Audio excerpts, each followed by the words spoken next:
hard to help, probably because that person was really trying hard for them. The woman smiled, saying that it was true, and that person was not bad, so they needed to wait a little longer until he recovered and prevented all the misfortunes on their land. Looking at her husband, the blonde said that maybe then he would tell them the whole truth. The man smiled back and said that in the future it would be so. The brown-haired man rushed down the corridor. He looked ahead. After a while, he opened the door to his room. Folding the blanket, the main character mentally noted that he must live. He began to eat bread. After a while, the doll was sitting at the table in front of the open window. Frowning, he thought that he must live in order to tell them the whole truth later. Meanwhile, the red-haired girl sat at her desk, noting that Lloyd knew that the squirrels before and after, but he would not be able to convince the ministers with a ridiculous request, and so he sent an angel with a revelation. She said that she agreed, but the problem was how to resolve the conflict between supporters and opponents of the revelation. Xavier, bowing his head, said that there was only one person who was capable of doing this. The queen, propping her face with her hand, added that now he was dying of a cold heart and was unable to resist.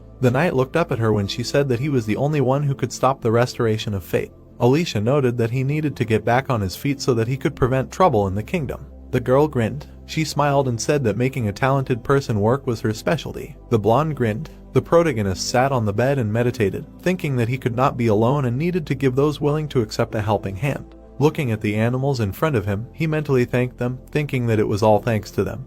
And then he thought that he should clean his room or wash himself, and then Lloyd clenched his teeth, wondering where he should start. He thought that first, he needed to survive, and he was happy to find a way to face his destiny to get the Eye of Summer. The guy grinned, thinking that although he had a plan for this, the negative thoughts that nothing would work out kept coming back. Meanwhile, a dragon flew up to the castle. The brown-haired man turned around. Xavier was standing in front of the Count and Countess, saying that an important guest had arrived, and it would be nice if they went out for at least a minute.